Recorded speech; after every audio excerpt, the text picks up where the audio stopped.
Well, hello, everybody, and welcome. I'm Matan Chorev, the Acting Vice President, Director of RAND's Global and Emerging Risks Division.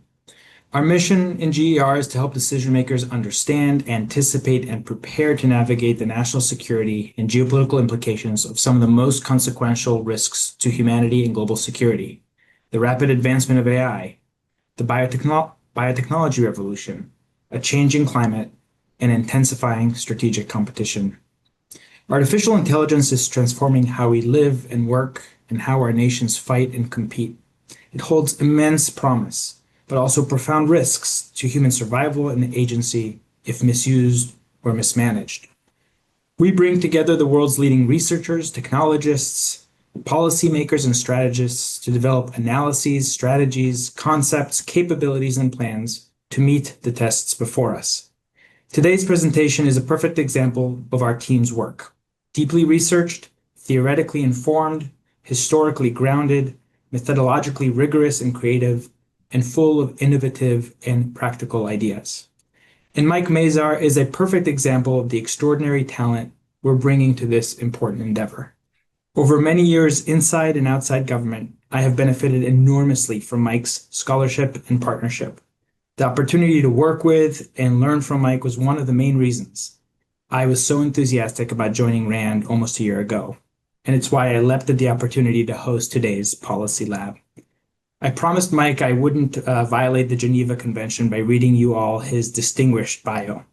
I also don't need another reminder of my profound inadequacies. Suffice to say that Mike has led some of RAND's most seminal projects on some of the most important issues in U.S. defense and national security strategy.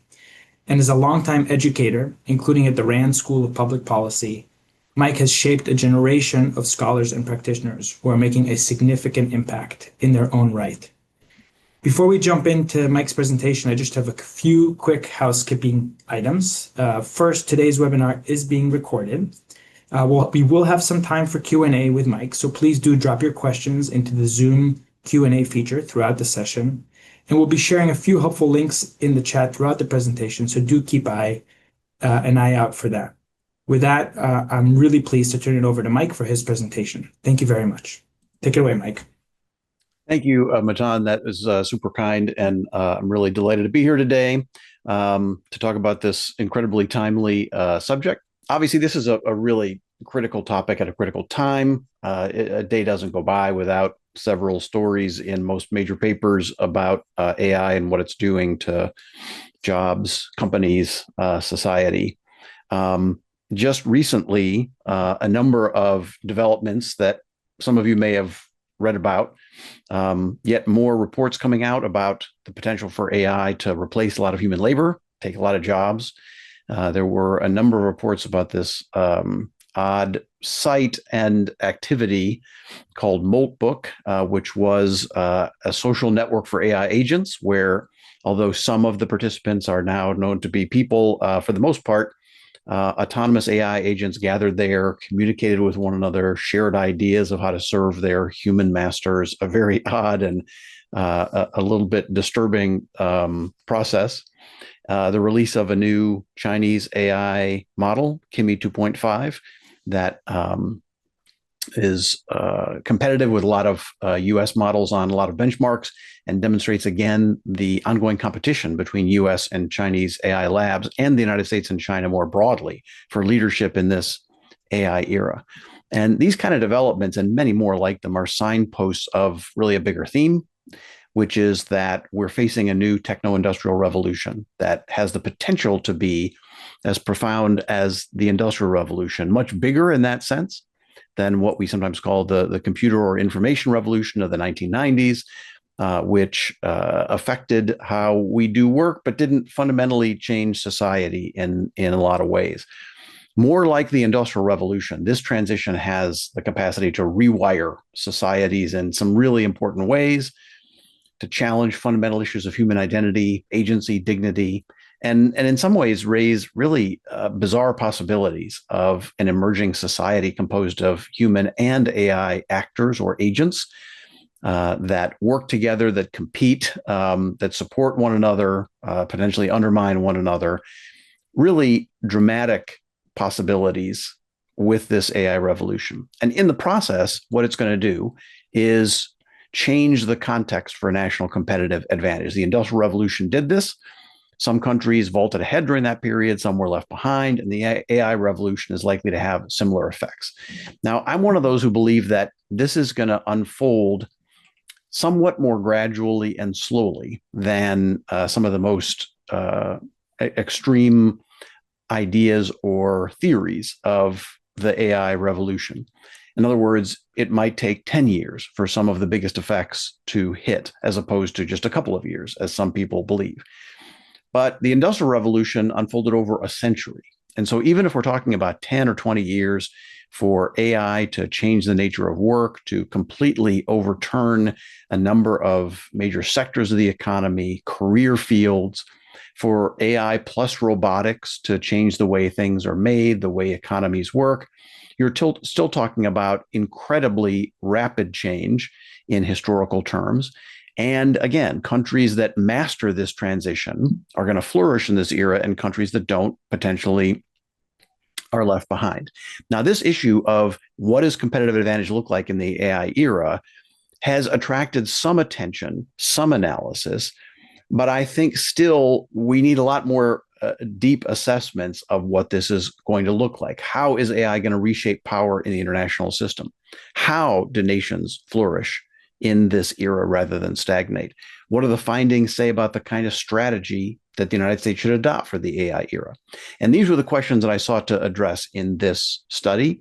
What I did was to use an existing framework, which I'll go through in a minute, from a RAND study of the societal foundations of national competitiveness, and essentially ask how AI would affect each of them. I did about a year of research under the RAND Geopolitics of AI initiative, which is looking at broader questions of the geopolitical implications of AI, and assessed how AI was going to affect these different aspects of national competitiveness. One of the main themes in the current discussions of US AI strategy is that advantage comes from the technology stack. We need to invest in chips, data centers, compute, frontier models. When we get advantage in those areas, that's what will dictate national competitive advantage in this era. Now, that's important.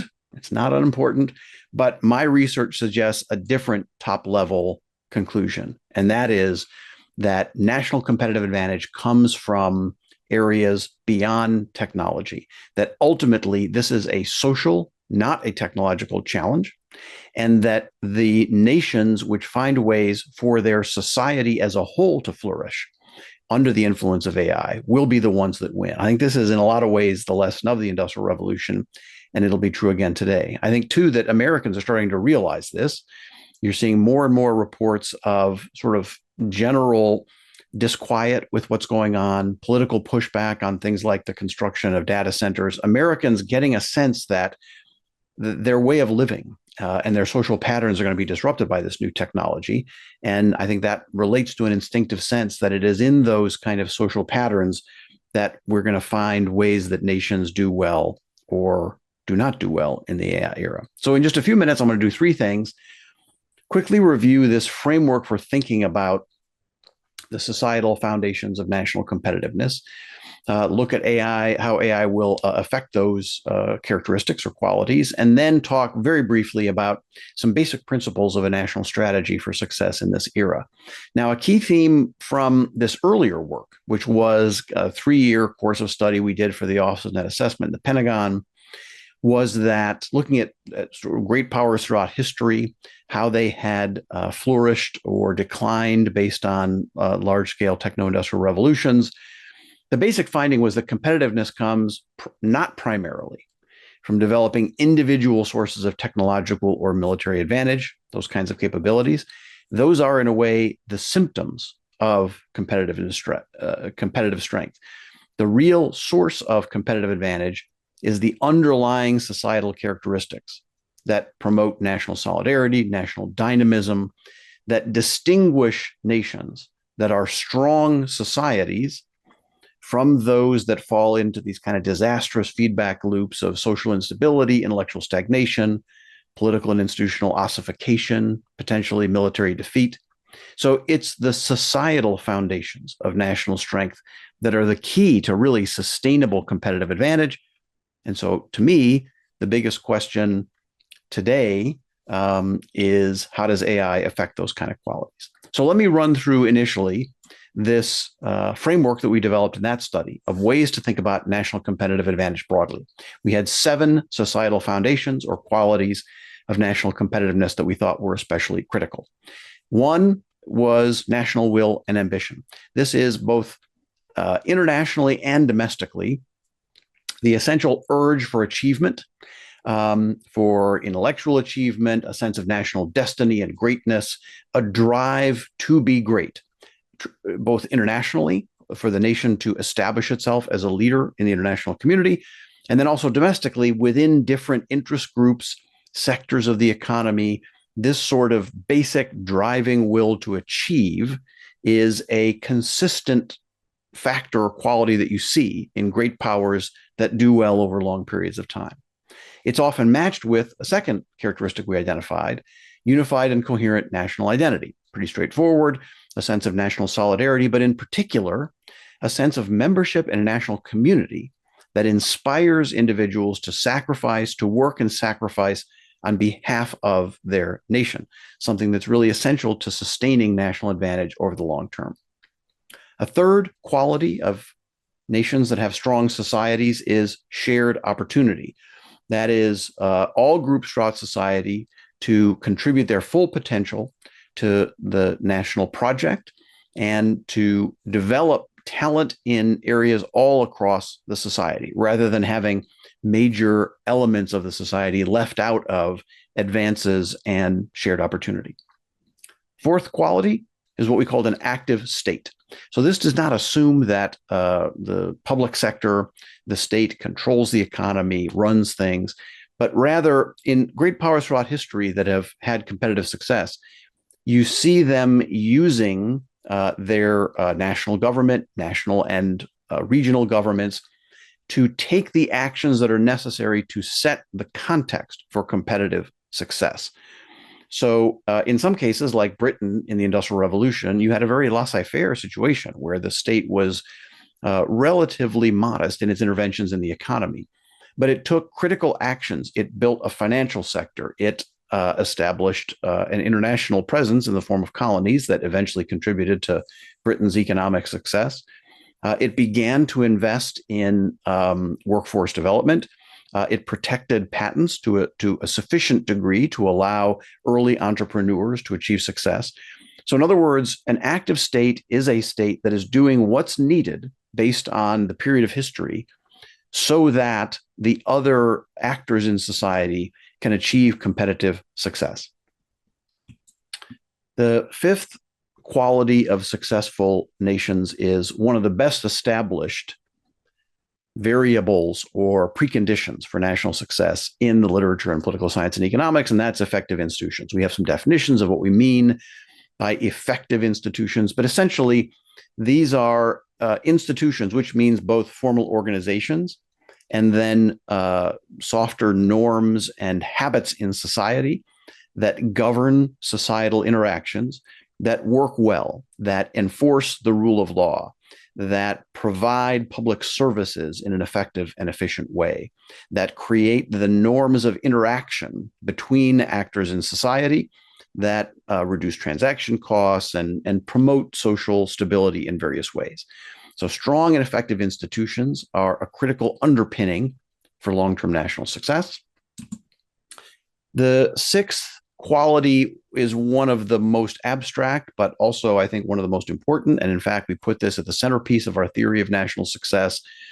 And that is what we call a learning and adapting society, a society with intellectual energy that is thirsty for ideas, eager for new approaches and policies, that develops new concepts, ideas, and then also adapts in the structure of institutions in society, in the way that the government pursues growth over the long term, that changes and is flexible in the approach to national success based on the learning that's going on.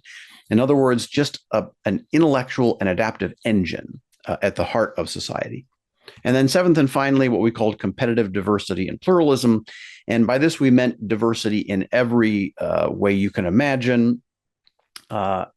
Different groups in society that bring different ideas, different expertise, different career fields, regional differences, all kinds of differences that there's a fair amount of research that indicates that this does contribute to national strength over the long term. And then political pluralism, governing at different levels, a variety and diversity of governing entities in society. So that, for example, in the United States case, you get 50 states that are referred to as, laboratories of experimentation. And some of them can experiment with new ideas in education or attracting investment. Others see those experiments and learn from them, share best practices. So that sort of a pluralistic governing environment contributes to long-term dynamism. So these are the 7 areas that we identified in the earlier study as being fundamental aspects of long-term national success and what distinguish great powers who do well over the long term from those who tend to decline. And AI obviously has the potential to strengthen or weaken all of these areas. And so what I did was to use that framework, and I looked in detail at theoretically what AI might do to each of those 7 characteristics, and then practically what we are seeing in terms of AI applications and what effects they're starting to have. And to the extent that there's research available that's begun to demonstrate the effects AI can have, I looked at that. And so looked across all of those areas. But rather than go through all 7 here, which I do in the monograph, I picked 4 cross-cutting themes that run across a number of those 7 areas. And I'll talk just a little bit about the effects that AI is beginning to have and could potentially have. So the first of those cross-cutting areas is unlocking human potential in terms of opportunity and learning in many other areas. So AI obviously has tremendous potential opportunities here in a variety of areas. The way that it might be able to create new forms of education, very personalized and individualized, can serve disadvantaged populations by bringing new opportunity to those who, for whatever reason, have constraints on expressing their full potential. One of the specific examples we're seeing already is experiments to begin to determine how AI can continue to unlock the potential of older workers, especially in aging societies, and ensure that they can contribute productivity to the economy, to society, to culture in different ways, and more elaborate ways than maybe has been true so far. But at the same time here, as in all these areas, AI has significant risks. It could lock in inequality. Those who come to master the application of AI in their careers will do much better than those who don't, and exacerbate existing inequalities. It could kill jobs and replace labor in a lot of sectors, and thus undermine the expression of human potential. It could even undermine motivation, because we're already seeing some research evidence that there is a passivity that emerges as people learn how to use AI to do some of their job tasks, some of the other tasks in their lives. And so in this and in the other areas, there's this balance of opportunity and risk.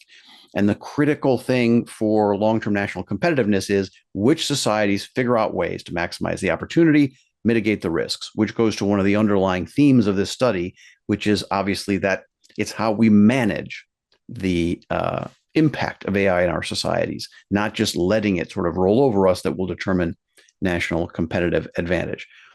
One of the ways we're seeing the specific risks we're seeing already is tantalizing evidence, which needs a lot more verification, that AI is already beginning to replace some entry-level workers in certain fields, and thus reducing the potential for new graduates to begin their careers.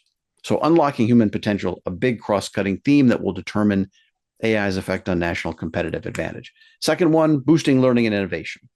This goes across a variety of those 7 areas. And again, the opportunities here are pretty clear. AI is already beginning to lead to certain breakthroughs, scientific breakthroughs. It's being applied to research to accelerate research in various kinds of fields. It can enhance skill development, again, through education and other ways. It can underwrite networks of knowledge as people use AI to get synergistic and cross-cutting insights from various fields brought together. So tremendous potential for AI to supercharge the intellectual dynamism of societies. And also already we're seeing significant risks. Again, this idea of passivity. Once you have models that can do so much of the intellectual work for you, do you step back and sort of let it do the creative work? And what effect does that have on human learning and human creativity over the long term? We're already beginning to see research on this issue of cognitive offloading. That is, people that are using AI models in their work just don't think through the issues as much. They allow the AI to do it. And so ultimately, you may get people who have not mastered their fields as well. There's already some evidence, for example, that in some cases, students that have used even tailored AI tutors to help them with math can pass short-term exams better, but their long-term mastery of the subject is not as good. So how do we ensure, as AI rolls through society, that it boosts learning and intellectual energy, while at the same time preserving the ability of people to master their fields? A third cross-cutting theme is institutional efficiency and good governance. So right now, one of the things that our earlier study identified in terms of challenges to U.S. national competitiveness is institutional ossification. As we all know, a lot of major institutions, public and to an extent private, have become highly bureaucratized. They alienate people to try to interact with them. They're not efficient. Large numbers of administrative and managerial workers in a lot of fields, increasing the costs. So that's a competitive problem that we have to deal with. AI could theoretically offer ways of streamlining those kinds of bureaucratic constraints, improve people's access to services. It could empower people relative to large organizations by giving them knowledge, by giving them summaries of sort of rules and regulations, and empowering their interaction with large organizations and arbitrary power. It could also have the opposite effect. We've already seen over the last number of years that algorithmic decision-making in areas like hiring and admission to college has potentially reduced the transparency of how large organizations are working relative to individuals. And over time, there's the risk that the AI answer will become the default answer, and it will be an answer that's very difficult to argue with because it is allegedly objective and operating at a level higher than the human cognitive capacity would have achieved. So those forms of disempowerment and loss of control are very real risks. So here in this balance, national competitive advantage will come from improving the capacity of institutions to work well while avoiding disempowerment that undermines social solidarity and people's motivation to contribute to the national project. Improving social solidarity and social capital is another cross-cutting theme. So what does AI do to society, to the interactions of human beings and institutions across society? We're seeing some evidence already that AI can provide a mediating function, that it can offer ways for contesting, competing actors in society to find objective and fair ways of resolving their disputes, sometimes through bargaining of agents to agents. It can empower local civic associations in certain ways. You can imagine ways, and we're already seeing a little bit of evidence of this, in which AI sort of supercharges local government, local interactions among people, the local search for information about what's going on in communities and providing objective and accurate information on that. So there are ways in which AI could become a positive force in improving the quality of our civil society and our interactions in society. And there are also tremendous risks that it will, again, have the opposite effect. Increasingly, as we have agents doing our bargaining for us, do we lose a higher proportion of face-to-face interactions in society than we already have? Do we use AI to go to war with one another in new ways? And so rather than having a primarily mediating effect, it has a primarily destructive and competitively dangerous effect on social interactions. What happens when society as we know it is a combination of human and virtual agents interacting with one another? How do we manage that kind of a society? Do the AI agents have any kinds of rights? Do we have a right to know whether we are interacting with a human or an artificial agent? The very nature of society is going to change. And some nations may come out of this having figured this out in a way that leaves them stronger, whereas many might become destabilized in important ways. And one particular aspect of these effects that's potentially dangerous is AI's effect on disinformation and the effect that that has on social solidarity. We're already seeing very sophisticated deepfakes. People are getting more sophisticated at kind of sniffing those out. But as AI gets better and better at mimicking video and audio and all kinds of textual outputs, and the existing knowledge crisis in our society gets significantly worse if that happens, what does that do to social solidarity? So clearly, across these and other areas, we're looking at a forcing function that's a double-edged sword. And one of the main themes of this work is that we need an intentional and proactive response. We need to be starting to shape how AI affects our societies. And I think at the moment, we're nowhere near that, right? We're thinking about ways of succeeding in the competition to get to higher levels of AI first. And there are certainly some nonprofits and others thinking about, okay, how do we shape AI for the better? But as a national, social, and political priority, we've not really begun to think about this.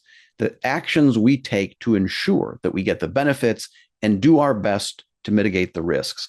You know, at the beginning of the Industrial Revolution, you had decades of very destructive effects alongside the incredible economic growth that it was starting to produce. You had abuse of workers, you had child labor, you had significant environmental effects, you had massive new inequalities that were growing.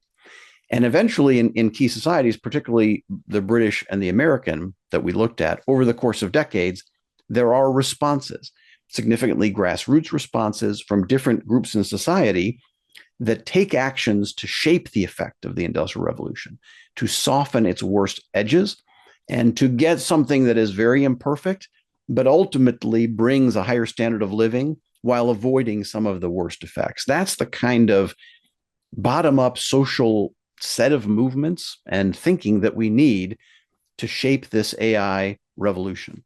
But again, we've only just begun. And one of the key subthemes that I really stress in this work is that of autonomous human agency. I think that it's really true that societies that flourish will be those that figure out how to ensure that AI improves the agency of individuals in the society so that we end up feeling like we have more opportunity, we are more empowered rather than less relative to the giant institutional forces in our lives, that we know how to use AI and we can express agency through this new technology. The societies that get that right, I think, will be the ones that do competitively well. We cannot let this revolution simply roll over us and have whatever effects that it's going to have. We have to shape the outcome for positive effects. So how do we do that? What does a strategy look like that would begin to have those effects? I only begin to sketch this out in the last chapter of the report. I'll stress three big themes and then a few subsidiary ones. The big themes I would stress are building talent and skills. People who don't understand this technology, don't know how to use it, don't know what a prompt is, don't know how it works, don't know the advantages and disadvantages of different kinds of models, don't know the kinds of things that can be applied to express their opportunity, are not going to do well. So this has already begun in some areas, but we need really a very substantial national effort to educate people and make them skilled users in this new era. We need to promote shared opportunity. We have to ensure that the benefits of AI don't flow into a very few organizations and a relatively small number of individuals. That's the economic benefits, the profits, but also more broadly, you know, in particular fields. Do you end up with a legal or medical field where a relatively small number of people can now do a huge number of things empowered by AI, while a lot of folks in that sector get left behind. We have to do various things, and I suggest a few ideas in the report to ensure the greatest amount of shared opportunity. And then finally, this theme that I'm stressing, promoting agency. And I think in an institutional sense, this is especially important. In 3 years, in 5 years, in 10 years, we'll be able to know whether we're doing well by whether people feel, partly because of AI, reforms associated with it, that they now have a greater voice and more control over things in their lives that are influenced by large institutions, whether it be the DMV, whether it be medical insurance companies, whether it's the IRS, their corporation that they work for, that they feel empowered relative to these large institutions in society. And then finally, I'd mention 4 other smaller but still important elements of a competitiveness agenda. Promoting a learning and adapting society that hungers for discovery. There's a lot of experiments we could begin, that private philanthropists could begin doing in local communities to allow people to begin experimenting with AI to promote, to push the boundaries of learning in a variety of different areas. We need AI-assisted efforts to improve the information environment. The epistemic crisis in our society is one of the greatest threats to social solidarity and the future of democracy. AI is either going to exacerbate that or it's going to improve our situation. And we have to begin conducting experiments to figure out ways that it ends up improving rather than further undermining the information environment. We need AI-assisted reforms to streamline bureaucracy, as I talked about. And then we need to prepare for AI crises. These are coming, whether we've already seen the evidence of individuals interacting with AI chatbots and having psychological effects from that. You've already begun to see AI agents take independent actions that are somewhat destructive and could become much more destructive. We're going to see people using AI models for malign intentions. So we need to begin anticipating that, preparing for them to promote the resilience of our societies to the inevitable challenges that AI is going to create in that way. One word I've used over and over again in talking about an agenda is experiments. Something I stress in the report is that we need a grassroots, bottom-up flavor and mindset to how we're trying to promote AI strategy. That's how it worked in countries that dealt with the Industrial Revolution, and that's how it's going to have to work now. Thousands of experiments across the country to get these things right, the sharing of best practices of what works and what doesn't, rather than trying to figure out a couple of top-down ideas and mandate them on the nation.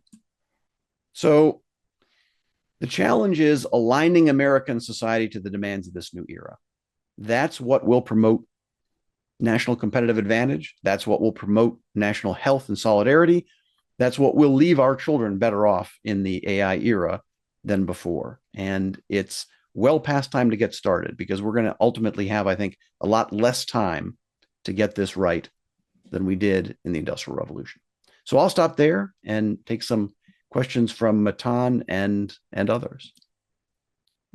Mike, thank you so much. That was really terrific. And to all of our guests, please do go ahead and put your questions in the Q&A feature. Mike, I'll lead us off with just a few, and then I'll begin to draw on some of the excellent questions we've already received.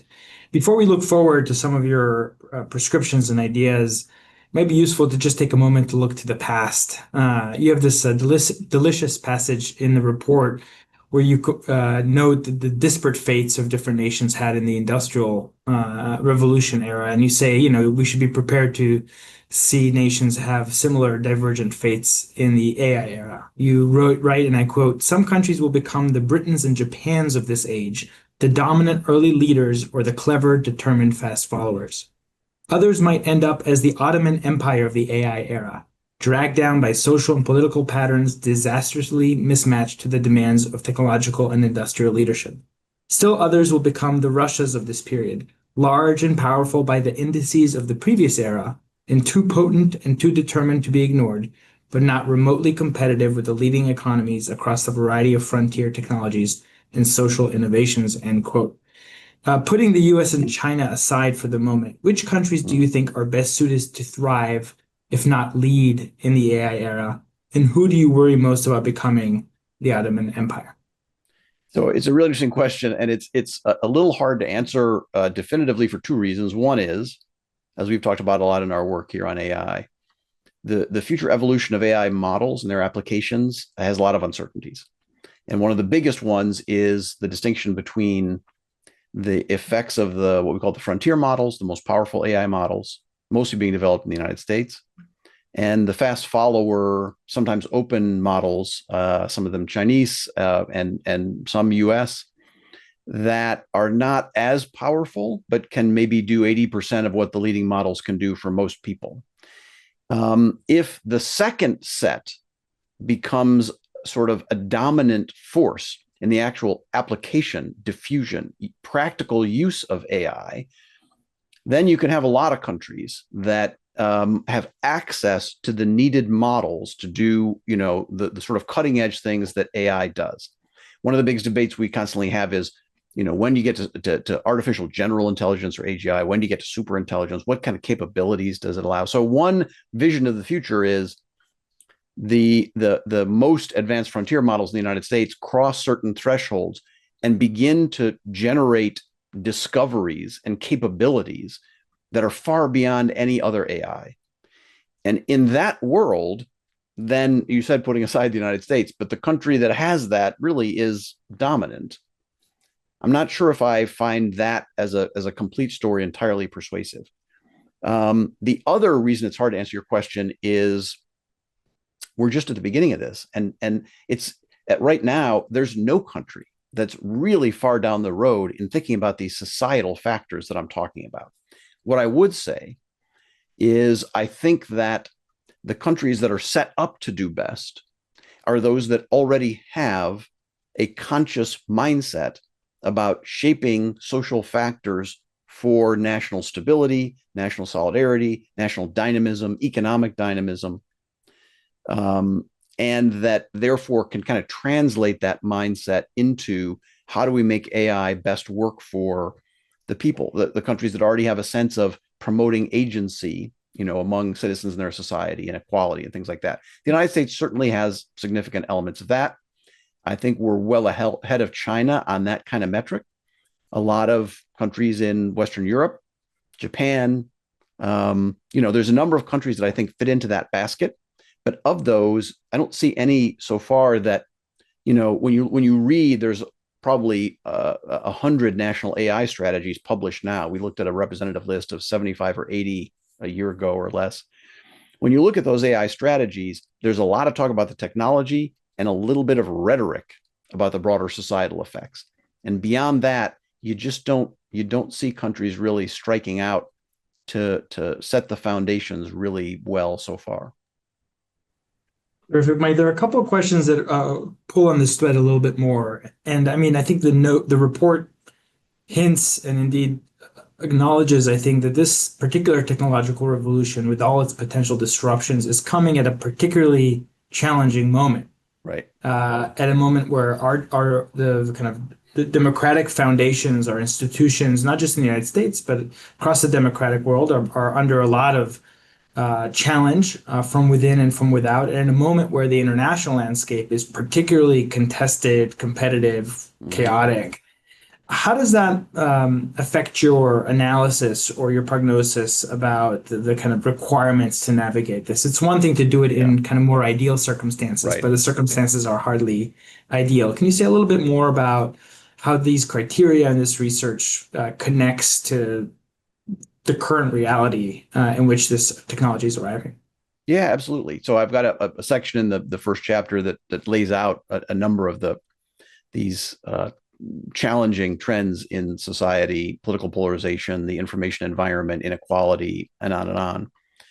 And yeah, you're absolutely right that if AI was hitting in a period of general satisfaction with our national situation in the United States and abroad, and of course this is a generalized phenomenon in many developed countries, it might be a somewhat different thing. But the challenge we face now is AI's got to mitigate some of the major problems we're facing at the same time as it's offering its kind of more general capabilities.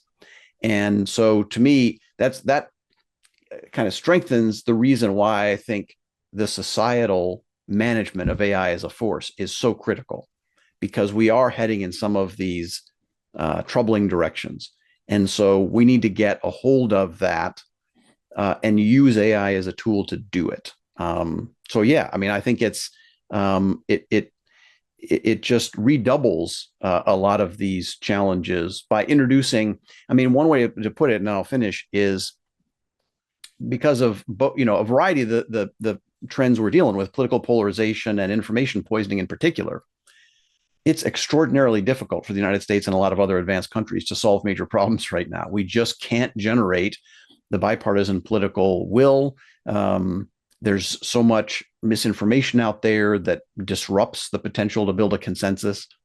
And now, I mean, climate is clearly one, but now with AI, we are arguably confronting the most important new social, economic, political thing that we have to manage, that our societies have encountered in centuries, at a time when we can't get our infrastructure right, we can't get our immigration policy right, and so on.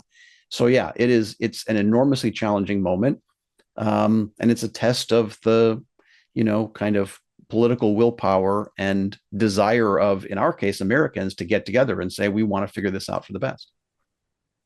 Thanks, Mike. So let's make it even more complicated and hard, which is that the owners of this transformative technology are private actors.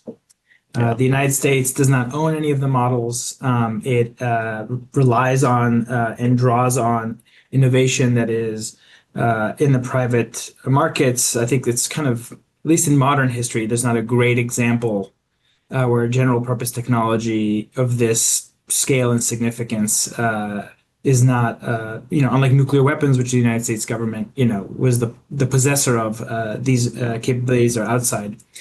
As you think about the criteria for effective institutions, which is one of the criteria that you've talked about in your report, how do you think institutions should adapt to the reality of the AI ecosystem, which is outside of government and uncontrolled by government?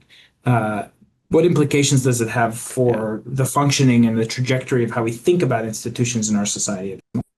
Right. So on the one hand, I mean, as I stressed, and this came out of our earlier work on national competitive advantage too, I'm a big advocate of bottom up, grassroots, market-based, solutions. And I think that one lesson of the Industrial Revolution is the synergy between kind of public sector leading and a dominantly sort of market-based, but more broadly sort of open civic grassroots energy is how you get competitive advantage.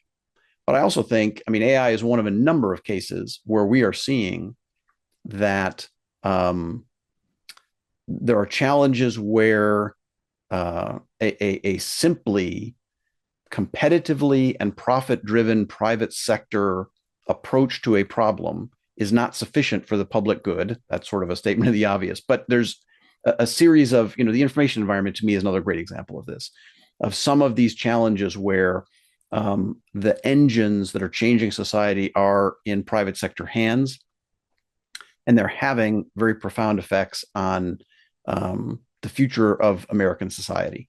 So I don't have an answer to your question in terms of here's the right balance exactly that we need to strike. But the one thing I feel very strongly is the time is coming, and maybe pretty quick, where things are going to happen that cause the American people to say, we need as a people to get our arms around this and impose greater control in the name of the well-being of the nation. And you're already seeing that, of course. Just today, I think in the Financial Times, there was a big piece, or maybe it was the New York Times, on some local reactions to data centers. The level of concern and suspicion about AI among the American people is growing. And as these practical effects hit more and more, I think you're going to have, as you're beginning to see, a political reaction, which is, we don't want to just let this have the effects it's going to have on us. We want to control them to the degree we can. We need ideas then to find the right balance there to the extent we can. and answer your question in ways that, so I'm basically punting on the question, but saying, I think we're going to confront it real soon. And that the current relationship of the public and private sector in its current form, I don't think is going to survive exactly the transition. That is not at all an argument for sort of nationalization or the government taking over. But we're going to have to find a different balance if we want to promote the well-being of the society over the long term. Yeah, and I think Mike, as you and I have discussed and work on, also in some of these AI related crises or scenarios that can emerge from as we discover new capabilities, the kind of traditional national security community approach to policy making, and action also will have to adapt to a more productive partnership with the private sector, ideally in advance of some of these disruptions, but certainly in response to them in ways Yeah. that those of us who've dealt with traditional instruments of U.S. power in national security decision making will have to think very, very differently about, I Right. presume. Well, and you're seeing, I mean, it's going to be such a challenging dialogue, right? Because to some extent, who knows exactly how the leadership of different labs will play this issue over time. But just in the current, the report in the last couple of days of disputes between the Department of War and Anthropic, not to take a position on that, but like, the labs are going to have their own views of how they want to conduct business, and in lots of different ways. And not just and this is right, another issue, not just the federal government. You've got all these, like literally hundreds or thousands of state and local initiatives on AI governance. So how that plays out and what position different public firms take on it. And then meanwhile, overlay the complexity you mentioned earlier about the US China competition. The development of AI models is a global phenomenon. It's not a national phenomenon. So, whatever it controls the US government or state governments want to put on US developed AI may or may not, likely will not apply to models developed elsewhere. So then do you restrict Americans' ability to use those models? There may be a reason for that for Chinese models separate from this. But it's a fantastically complex landscape that you're describing. And yeah, absolutely. I'm talking about like solving problems as if the policy mechanism for doing that is straightforward when it is not at all. Yeah. Mike, there are a couple of questions about job dislocations. Mm-hmm. Of course, previous technological eras led to significant shift in labor patterns, and those shifts obviously had political and societal effects that were pretty significant, perhaps over a much longer time horizon than we anticipate for this. Can you just say a little bit more about how to think about, in the context of national competitiveness and Yeah. societal strength, how do we think about the role of labor, how it's going to change, and where do you anticipate the dislocations happening soonest?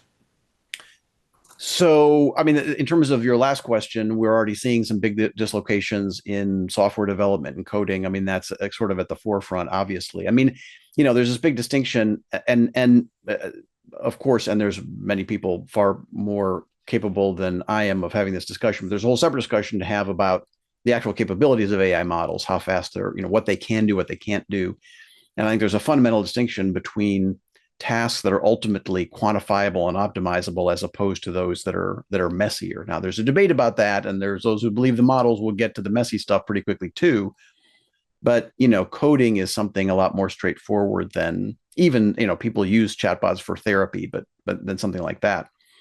So I think one of the ideas I have found persuasive, the Wharton professor Ethan Mollick, I think, coined this phrase of the jagged frontier of AI, meaning it's going to have much bigger effects in some areas more quickly than others because it just does some things better than others. So you're going to see a very jagged effect on labor. I'm not an economist. We've got folks at RAND that have been working on this. Having read a lot of the literature on it, there's a huge debate about how much and how fast AI is going to displace jobs across different kinds of fields. I do not agree. I mean, just in recent days, you've seen prognostications that within 18 months, a significant percentage of white collar jobs are going to be gone. I think that's just wrong. You've had historical cases where people have predicted that, things like radiologists wouldn't exist in 5 years. And now we have more than ever. One of the arguments I make in the book is that the barriers to the actual dissemination of this technology throughout the economy are bigger than some AI evangelists contend. And so it's going to take years and maybe even a decade, 2 decades for some of these effects to flow through. So I don't think this is going to happen in a year or two, particularly for some areas where AI is not as good. You have the big issue of co-piloting is not just replacing jobs, but making people more effective. Lots of research out there about, some findings that it increases productivity very quickly, some findings that people work just as much and they can do some things a little better, but overall their productivity declines. It's an enormously complex kind of set of research findings. But I do think that in the medium to longer term, the question is going to be, what things can AI not do as well or better than a human? Where are those reservoirs? A lot of them are in sort of craft-based jobs and service jobs that without sort of door-to-door robotics, AI won't be able to do very quickly. So it's